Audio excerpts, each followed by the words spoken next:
2025, he signed numerous executive orders. Executive orders established the Department of Government Efficiency, or DOGE. DOGE is being run by Elon Musk, who previously claimed that he could cut $2 trillion of wasteful government spending. He recently moderated his goals, saying he now only plans to cut $1 trillion. Since the inauguration, Musk has been hard at work. He's reportedly been sleeping at the Eisenhower Executive Office building. This is an office building right next to the White House, which houses White House staff.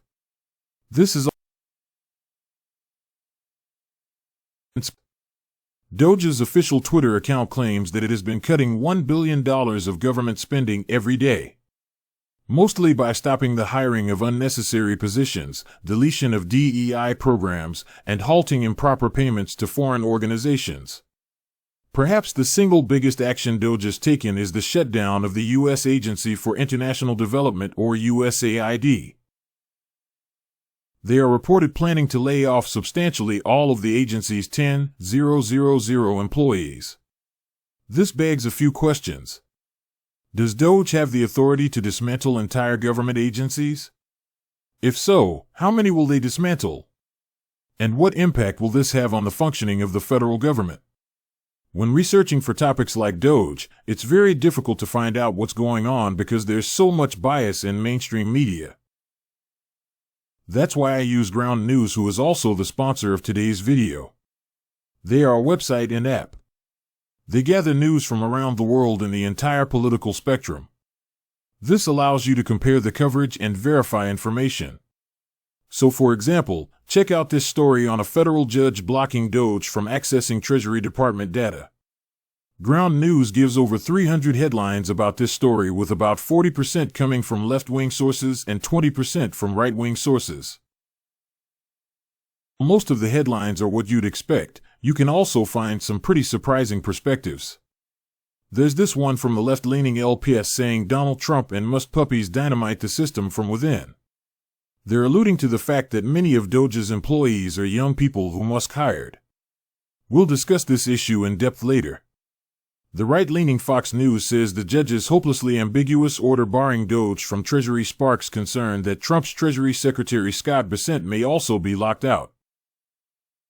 This is a ridiculous headline.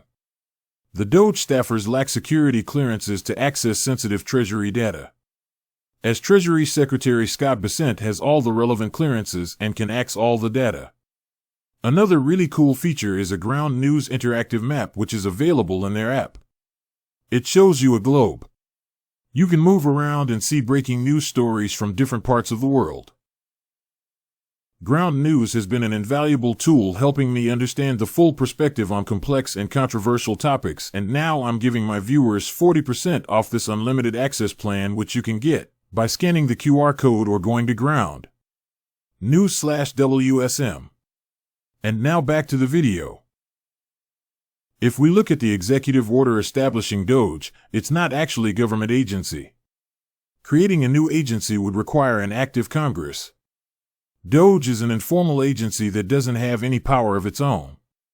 The way it works is as follows. Musk appoints 4 DOGE employees for each existing government agency. For example, Musk appoints 4 employees to the Department of State. Those employees are technically employed by the State Department. Their job is to do an audit of all the spending within their agency and report wasteful spending to Musk. Musk then advises Trump as well as Trump-appointed agency heads to cut the spending. Trump and the agency heads can decide to follow or ignore Musk's advice. Musk doesn't have an official position in the government. He's an informal advisor to President Trump. Many of the DOGE employees Musk hired are former employees of Tesla, SpaceX, and X, formerly Twitter. Remember that after acquiring Twitter, Elon Musk laid off 80% of its employees. So a lot of the people who are involved in the Twitter cost cuts are now being embedded across the U.S. government. Many of the DOGE employees are young and have little or no government expertise. For example, one is a 19-year-old named Edward Coreystein. He previously worked for Neuralink, a company owned by Musk. DOGE does not have a website, but they do have an official Twitter account where they tweet frequently about their cost cuts. For example, on January 31st, less than 2 weeks after Doge was established, they claimed that they had already saved $1 billion by canceling contracts related to diversity, equity, and programs across the government. Remember that Doge doesn't have the authority to cancel contracts on its own. They instead recommend that these contracts be canceled. The agency heads follow Doge's advice and cancel the contracts. Thus far, it appears that Trump and his agency heads have largely followed Musk's cost-cutting advice. So far, one of the biggest targets of Doge has been the U.S. Agency for International Development, or USAID. USAID was created in the 1960s. It provides humanitarian and development aid to poor countries around the world. Its original purpose was to counter Soviet influence and stop the spread of communism during the Cold War. Poverty and economic instability can create conditions ripe for communist insurgencies. If people in developing nations see that they're being helped by the United States, they'll be more skeptical of the Soviet Union and other anti-American factions. In addition to providing humanitarian assistance, USAID also supports pro-democracy and anti-communist political groups around the world. Follow the end of the Cold War, USAID has largely continued with this mission. For example, it was revealed in 2014 that USAID funded the government of a social media platform in Cuba which was designed to undermine the Castro government. Because USAID operates covertly in unfriendly countries, much of what it does is kept secret. Every year, they spend tens of billions of dollars on thousands of different projects. This has made them controversial as they are spending large amounts of money with limited oversight. On Inauguration Day, Trump signed an executive order freezing all foreign aid for 90 days. A few days later, USAID dispersed approximately $150 million of various payments. According to USAID officials, this included salaries for contractors and money owed to partner organizations for work that already been done. They did not believe this was subject to Trump's foreign aid freeze. When Musk and his Doge team found out about this, they were not impressed. They viewed this as insubordination. They responded by shutting down USAID's headquarters and putting substantially all of its employees on administrative leave. They are reportedly planning to shut down the agency altogether. This is when we start getting into some legal controversy. USAID was created by an active Congress back in the 1960s. Their annual budget of about $40 billion is approved by Congress. On the advice of Musk, Trump decided to shut it down. But does the president have the authority to unilaterally shut down a government agency? A labor union representing USAID employees sued the Trump administration to stop the layoffs. A federal judge temporarily blocked the layoffs pending the outcome of the litigation.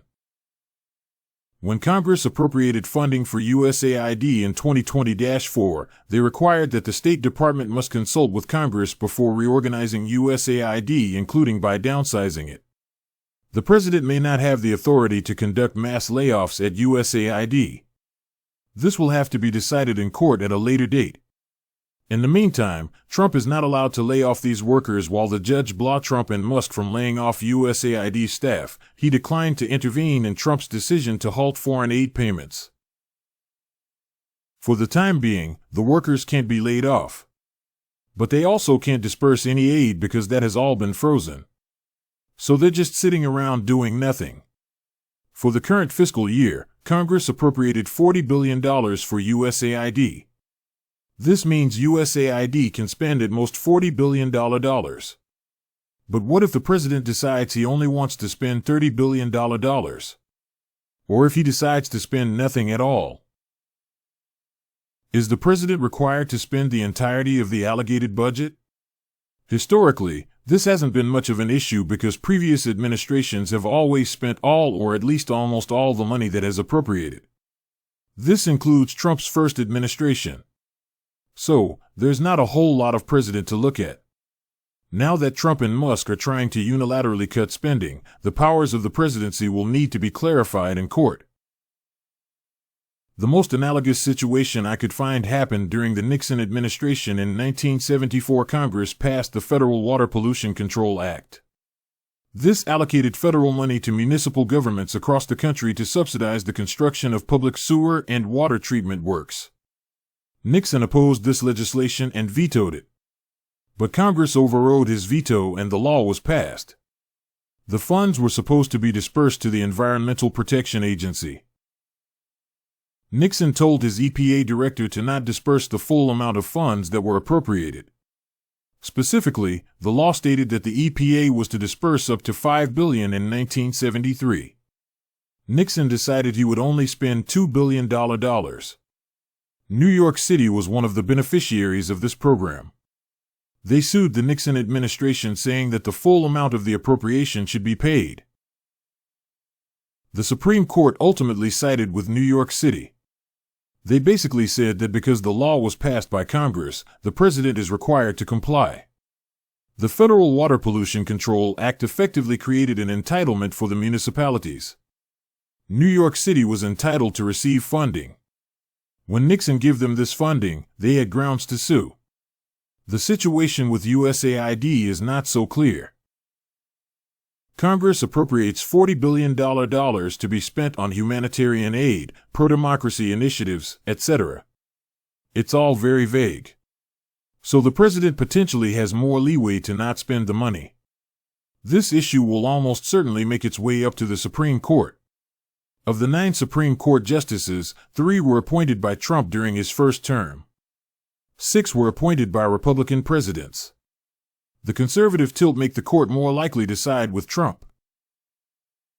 While the outcome remains uncertain, Trump's Supreme Court appointments in his first term may pay dividends in his second term. Let's just say for the sake of argument that Trump wins all the legal cases and the Supreme Court gives him unlimited authority to cut whatever spending he wants. How much spending could DOGE realistically cut? On January 28, DOGE tweeted that it has been cutting $1 billion of spending per day. It did not provide a detailed breakdown of how they were doing this. They did provide a showing DEI-related contracts they had canceled which add up to $1 billion. These are contracts they canceled between January 20th and 30th cumulatively. It's not really clear if they've been cutting $1 billion per day. DEI stands for diversity, equity, and inclusion. Most government agencies hire HR staff or outside consultants to implement DEI initiatives. This includes hiring more people from underrepresented backgrounds, etc. It may also include other initiatives to reduce inequality in things like healthcare education. Trump and Musk are ideologically opposed to DEI. Thus, DEI programs are an easy target for cost-cutting. Foreign aid is also an easy target. Giving humanitarian aid to foreign countries is at odds with Trump's America First agenda. Elon Musk wants to accelerate DOGE's activities and cut $4 billion of spending every day. This will achieve $1 trillion of total cost cuts by the end of the fiscal year. It is extremely unlikely that Musk will achieve anything close to this target. In fiscal 2023, total discretionary spending was $7 trillion, of which $805 billion went to defense and $917 billion went to non-defense. If you want to cut $1 trillion, you need to cut discretionary spending by more than 50%. There is some low-hanging fruit. $83 billion went to international affairs, which is mostly foreign aid. You could get rid of all of this. You can maybe shave a few percentage points off the budgets of each agency by rationalizing headcount, eliminating DEI initiatives, etc. But if you try to cut much more, you'll soon have a significant effect on government services. For example, the largest non-defense segment is veterans' benefits, which cost $130 billion per year. Most of this money goes to paying for the operation of VA hospitals, paying doctors and nurses, etc. Up until now, Trump has agreed with DOGE's cost-cutting recommendations, but that's because Musk is focused on the low-hanging fruit that does not directly impact Trump's voters. The current level of discretionary spending is not high compared to historical levels. As a percentage of GDP, defense spending is the lowest it's been in decades. Non-defense spending surged during the pandemic but has been coming down to normal levels. Musk talks about cutting $4 billion of cost per day such that you can cut $1 trillion over the course of a year. The idea of cutting a fixed amount of spending every single day is nonsensical. You will quickly run out of low-hanging fruit and need to start cutting things all hamper the government's ability to function. Currently, the budget deficit is about $2 trillion. If he cuts $1 trillion, the deficit will reduce to $1 trillion. That if the U.S. economy grows by $1 trillion during the same period, this will offset the deficit and there will be no inflation. With this statement, Musk reveals that he lacks even an elementary understanding of economics. It is true that excess budget deficits can contribute to inflation. But this is just one of many factors. The idea that you can just add the government budget deficit and GDP growth to calculate inflation is asinine. For example, in the year 2000, the government ran a slight budget surplus of 0.24% of GDP. GDP grew by 4.1%. If we follow Musk's logic, there should have been massive deflation that year.